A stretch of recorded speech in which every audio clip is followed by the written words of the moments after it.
안녕하십니까. 자, 이번 시간에는 대리 관련한 사례 문제를 풀 텐데 사례 17번을 볼 겁니다. 근데 사례 17번 들어가기 전에 우리 이제 변사기 민법 총칙 사례 17번 들어가기 전에 대리 관련한 사례에 쟁점을 추출하는 요령을 전반적으로 우리가 이제 한번 점검을 해보고 그리고 사례 17번 문제 분석을 한번 해보도록 하겠습니다.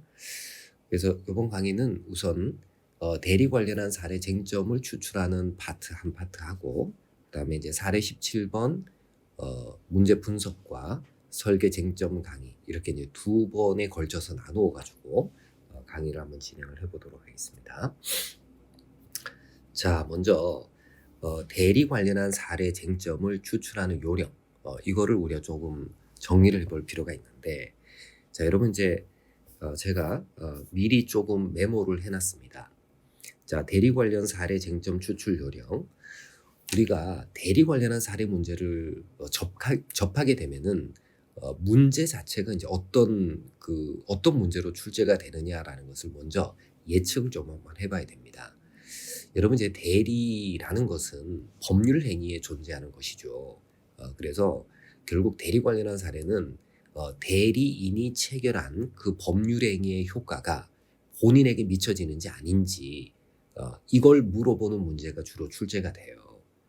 그러면 계약을 체결한 어떤 자가 있는데 그 자가 체결한 계약의 효과가 누군가 다른 사람에게 그 효과가 미쳐지는 그런 사실관계가 제시가 될 겁니다.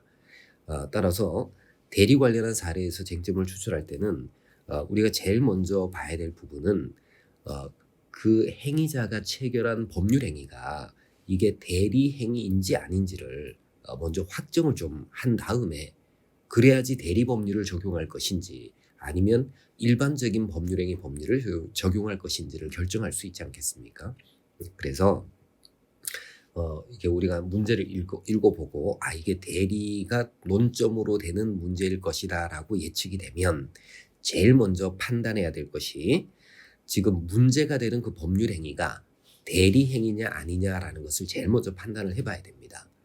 그러면 어떤 법률 행위가 대리 행위인지 아닌지를 판단할 때 대리 행위가 가지는 기본적인 징표들을 우리가 알고 있어야지 그 징표들의 기초에서 이 행위는 대리 행위다 아니다 이렇게 판단할 수 있지 않겠습니까? 그래서 대리 행위냐 아니냐라는 것을 판단할 때는 첫 번째는 그 법률 행위의 당사자를 확정하는 문제를 생각을 해봐야 됩니다. 그 법률 행위의 효과가 누구에게 발생할 것으로 예정된 법률 행위냐. 그래서 법률 행위를 체결하는 행위자와 결정하는 행위자, 이건 이제 결정의 주체다 이렇게 보시면 돼요. 결정 주체, 결정하는 사람하고 그 다음에 이제 요 당사자라는 것은 효과 귀속의 주체예요. 효과 귀속의 주체가 같냐 다르냐라는 것을 먼저 생각을 해보는 겁니다. 그래서 행위자와 당사자가 일치하지 않아. 그래야지 우리가 대리를 떠올려 볼 수가 있습니다. 그러니까 효과를 받아야 되는 사람하고 그 다음에 그 법률 행위를 결정한 사람이 일치하고 있어. 이런 경우라면은 대리 행위라고 볼 수가 없는 거죠. 그래서 이제 법률 행위 당사자를 확정한 다음에 이게 이제 첫 번째 우리가 해야 될 일이에요. 그 다음 두 번째는 대리관계 표시 등 현명이 있어야지 민법상 대리 행위가 될 수가 있습니다. 그래서 이제 현명이 있느냐 아니냐라는 것을 두 번째 따지는데 여러분 이제 현명의 구체적인 방법을 여러분들 좀 잘 알고 계셔야 됩니다. 전형적인 현명의 방법은 대리관계를 표시하는 방법이에요. 예를 들면 A의 대리인 B 이런 식으로 표시를 하는 방법이죠. 그러니까 계약서에 A의 대리인 B 이렇게 이제 쓰고 계약을 체결합니다. 이건 대리관계를 표시하는 것이 되겠죠. 자, 그 다음에 이제 두 번째 현명의 방법은 대리관계를 표시하지 않습니다. 대리관계를 표시하지 않고 본인의 명의로 직접 법률 행위를 체결하는 거예요. 예를 들면 A의 대리인인 B가 계약을 체결할 때 그냥 A 이름으로 계약을 체결해 버리는 거예요. 계약서에 본인 A를 기재를 하고 본인의 도장을 찍는다든지 이런 방식으로 거래 계약을 체결하는 경우들이 있을 수 있겠죠. 이건 대리관계가 표시되지 않았지만 본인 명의로 직접 법률 행위를 했기 때문에 효과는 본인에게 미쳐줘야 되겠죠. 그래서 이것도 대리의 일종이다 이렇게 봅니다. 이런 대리를 서명대리라고 부릅니다. 혹은 대행적 대리라고 이렇게 부르는 거죠. 자, 그다음 세 번째 이제 현명의 방법은 대리 관계를 표시하지 않습니다. 마찬가지로 대리 관계를 표시하지는 않지만 대리인 명의로 법률 행위를 해요.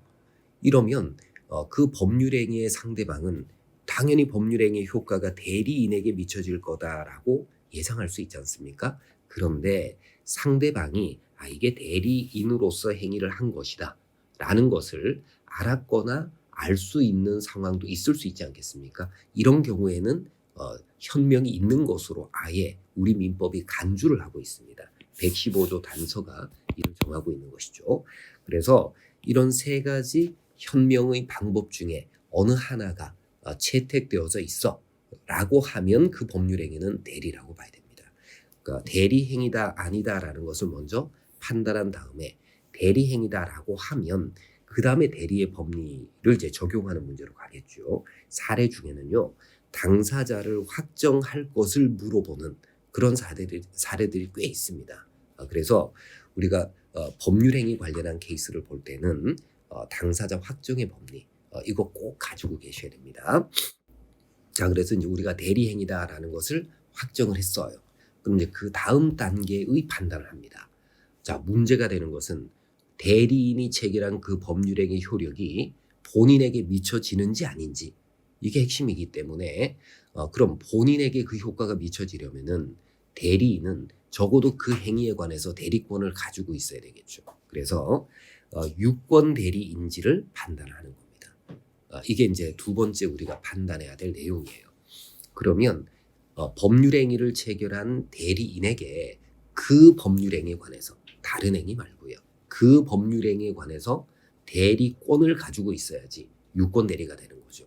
그럼 이제 대리인에게 수여된 대리권의 범위가 어디까지인지를 제일 먼저 판단을 해봐야 되겠죠. 그래서 첫 번째는 대리권의 존부, 그 다음에 대리권의 범위, 이 두 가지를 이제 생각을 해보는 겁니다. 자, 존부나 범위는 모두 다 임의 대리권의 경우에는 수권행위의 해석 문제예요. 그러니까 본인이 대리권을 수여한 법률행위, 이거를 이제 수권행위라고 하는데 어느 범위에서 대리권을 수여하는 법률행위를 했느냐, 이걸 이제 해석을 통해 가지고 확정을 해서 문제가 되는 그 법률행위에 대리권이 있는지 없는지를 판단하는 겁니다. 자, 그다음 두 번째는 만약에 수권행위를 해석해 봤더니 대리권 그 법률행위가 대리권 범위 내에 속하는 행위야. 그런 경우라고 하더라도 대리권에 특별한 제한 사유가 있느냐 이걸 살필 수가 있어야 됩니다. 특히 공동으로만 대리하도록 정해져 있는 경우, 그 다음에 자기계약 쌍방 대리의 경우, 그 다음에 본인하고 대리인 사이에 이해가 상반되는 행위의 경우, 이런 경우에는 대리권이 제한될 수가 있습니다. 그래서 여러분 이제 대리권 제한 사유 자체를 물어보는 문제들이 출제가 될 수 있기 때문에 대리권 제한 사유들도 대리권의 전부 판단 다음에 반드시 이제 판단해 봐야 되는 생각의 단계가 되겠죠. 자, 대리권 제한 사유에도 걸리지 않습니다. 그러면 이제 정상적인 유권 대리가 되겠죠.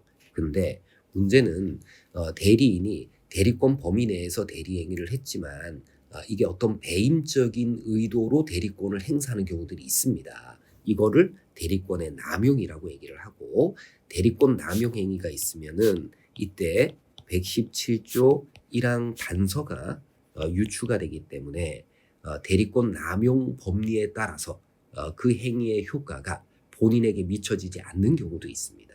그래서 자, 유권 대리인지 아닌지를 판단할 때는 세 단계의 판단을 하는 거예요. 자, 첫 번째가 대리권의 존부 및 범위, 두 번째는 대리권 제한 사유가 있느냐, 그 다음에 대리권 남용이라고 볼 만한 사정이 있느냐, 이렇게 세 가지를 판단을 해서 유권 대리인지 아닌지를 판단을 하고, 만약에 유권 대리다라고 평가가 되면은 그 법률행위에 따른 모든 법적 효과가 본인에게 발생하는 거예요. 그죠? 계약을 이행해야 될 책임이라든지 채무 불이행에 따른 책임이라든지 계약이 해제되었을 때 원상회복 책임이라든지 이런 것들은 모두 다 본인에게 발생하는 것이지 대리인에게 발생하는 것은 아니에요.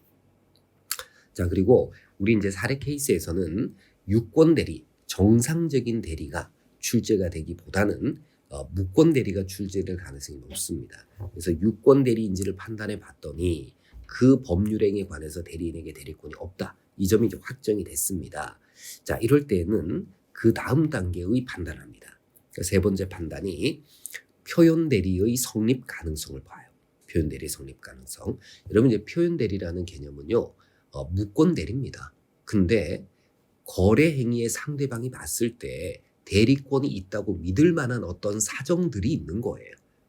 이런 사정들이 있었을 때 상대방의 신뢰를 보호하기 위해서 대리 행위의 효과가 본인에게 발생되도록 하는 민법상의 제도를 표현 대리 제도라고 얘기를 합니다.